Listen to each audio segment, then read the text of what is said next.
Doing fantastic. How are you? You're in the car. I am. I'm sitting here with my husband. Hey, Howdy, Sean, how howdy. you doing? Good. How are you? I am fantastic. Oh, What kind of fun activity were we doing just now? We were actually just out doing a bunch of errands. Don't we have some softball activities that we get involved in as a family over there at the Hawk House? Well, sometimes the girls aren't into so much softball right now these days. So Oh, got it, got it. So before you know everything about my family, and we actually just met Sean. I was one of the questions I was going to ask is it's got to be he's got to be you, Sean. You have to be a superhero to have to be there to support Heather in the tough job that she has. he's got a tough one. Yep, yep. So Heather, just real quickly, I was digging the research, and I need you to tell me about studying at Duke University, child life, death, and dying. Was that a 1 year, 2 year, or is it a seminar? What talk? Is that 4 years?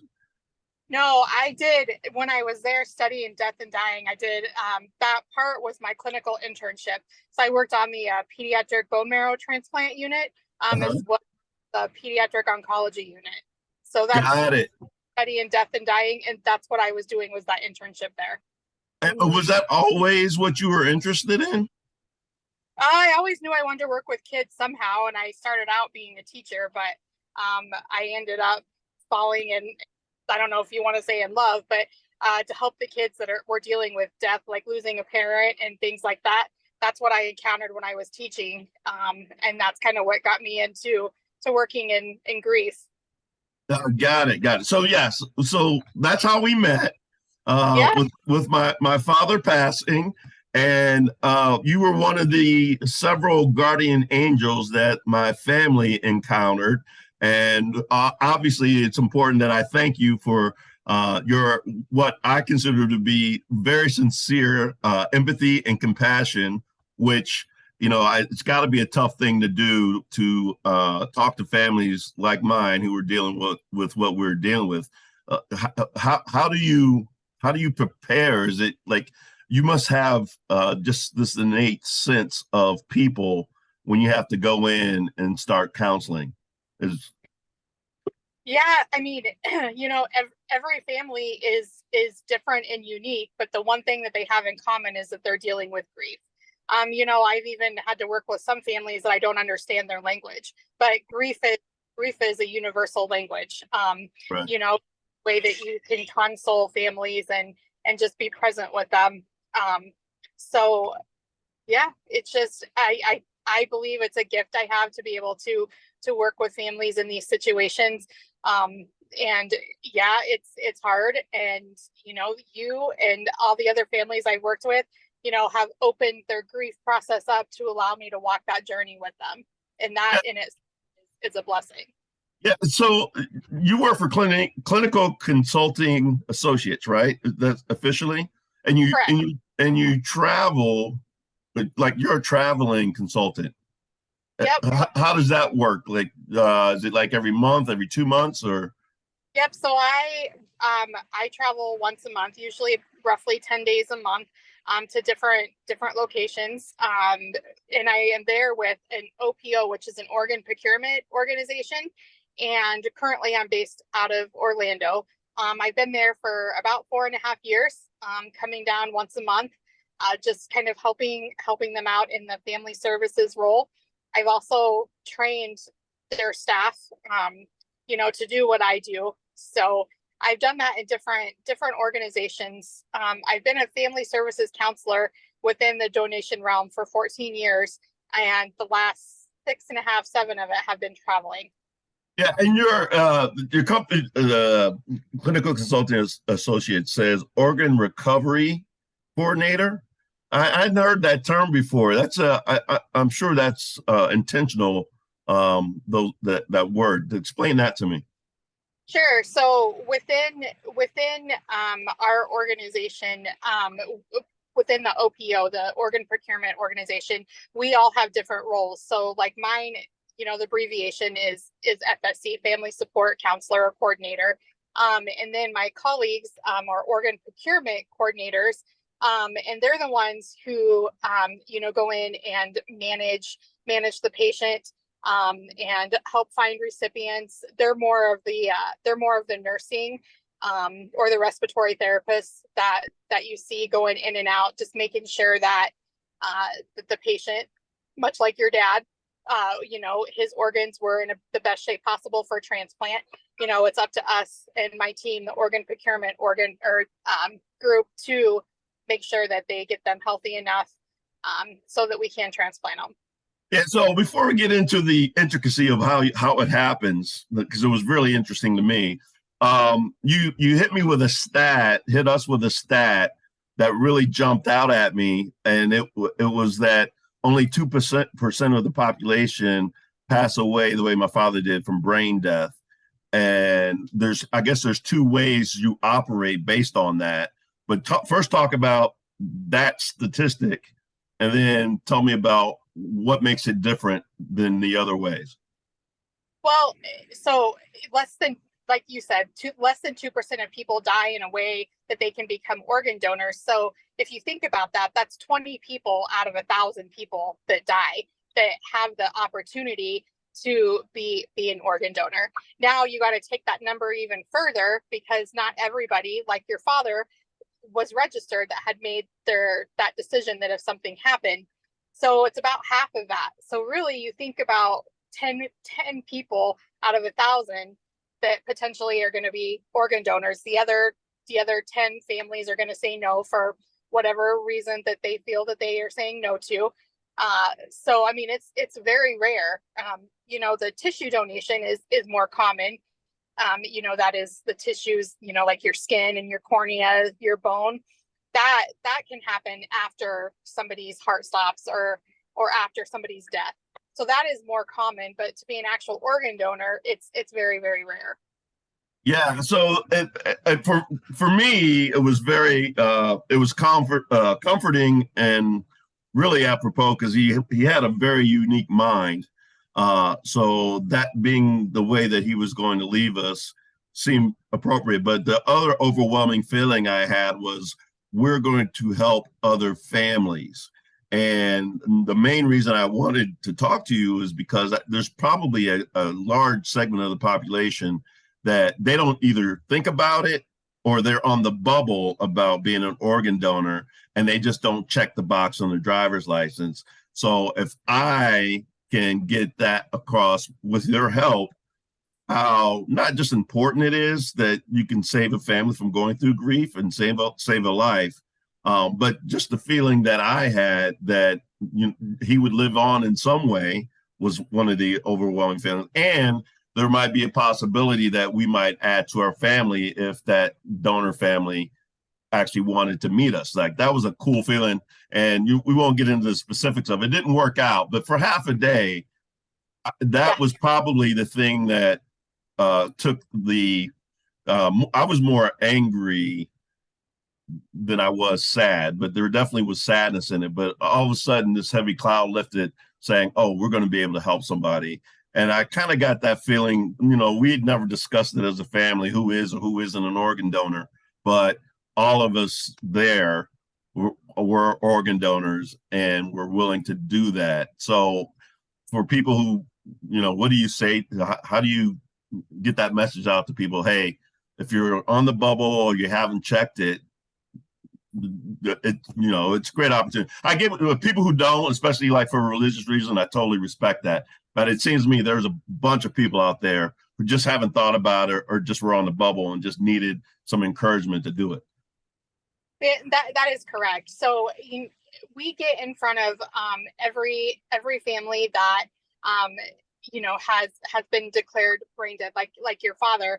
And like I was saying, not everybody has made that decision to sign up to be an organ donor for whatever reason. It's not my job to judge. It's my job to make sure that they know what they're saying no to, that they're saying no to letting your loved one's legacy live on, potentially corresponding with those recipients. putting something good out of something that has been bad, of your loved one passing away. So it's my job just to make sure that they understand. And, there's a lot of misconceptions out there, about organ donation. A lot of people feel that if they have it on their license, if they're in a motorcycle or a car accident, that the doctors and nurses aren't going to work as hard to save them because they're an organ donor. Well, the thing about that people don't realize, first of all, they're not digging in your pocket looking to see if you're an organ donor.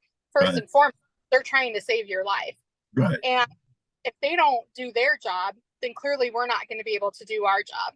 You think Right. about it, like your father came in, if he wasn't treated appropriately for what was happening with him, we would have never gotten the chance for him to become an organ donor, potentially. Right. So there's that misconception. The second misconception that we get all of the time is that we turn around and we sell the organ. That is not true either. We are governed by United Network of Organ Sharing, and there is a very strict guideline on how we can place these organs, who is at the top of the list. We don't even have names. We have long numbers that are associated, with potential donors, for the first part of us looking for recipients per se. It is protected. So no, we don't turn around and sell the organ. The third misconception is that your body is, for lack of a better word, people think that it's cut into a bunch of different pieces. And for organ donation, that is not true. It's one incision that looks like an open heart, from the sternum to your belly button. It's one incision, and the surgeons are all there at the same time. So the surgeons are able to recover what they need and then take their organ back to whatever, facility that they come from. So, is making sure that people understand what it means, and answering a lot of those questions, is a lot of what we do as well, to try to encourage people to become organ donors. Well, that's awesome. I'm glad you mentioned those, because I never would have even thought. I'm an organ donor. I never thought about those things, and I never would have thought about those things. But I guess when you mention it, I guess that could be someone's trepidation. So thank you for sharing that. So two of the logistical things that were interesting to me and might be enlightening for people is, number one, the coordination that goes on. So because we were in Orlando, you mentioned that you would search for, if there was if the organs were viable, you could have gone anywhere from Texas to North Carolina and even the islands for a donor, right? So there's a radius that you have. Correct. So once we have the potential donor, all of their information, meaning like their height, their weight, their blood type, all of those things in our system, then it kind of populates who is the sickest of the sick, that's the closest of the close. And where your father was, that's actually one of our transplant hospitals. So it could have been that there could have been a patient right there in the hospital that needed an organ. But then we continue to search outward. So we would go to the surrounding states, and we've even placed organs internationally in Canada and Puerto Rico, and things like that before. So we don't stop, until we can't find exhausted all the options. Yeah, and what you have to do is, because there's different organs and different specialists all around that radius, you have to coordinate with each one of them. Let's say there's 5 organs that are going to get donated. There's 5 surgeons that have to coordinate their schedules and say, okay, at this time we are available to receive this organ. That's how it works, correct? Yeah, potentially. Sometimes, the liver surgeon can recover the kidneys and the pancreas, or vice versa. But at any given time, there could be 4 different teams, that we have to coordinate flying in and taking an ambulance from the airport, and having the ambulance wait at the hospital, while the surgery is happening, so that they can then take them back to the airport. So yeah, it's a lot of coordinating for sure. Yeah. Okay. So the other thing was that was cool, and it would have been very appropriate for him. Probably gut wrenching for us as a family is, I guess, when they have the patient and they're taking them to surgery, the staff gets lines the hallway and claps for them.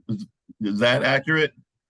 Yeah, different hospitals do different things. One thing that we do there in the Orlando area is we ask the family to give what we call a moment of honor or a statement card.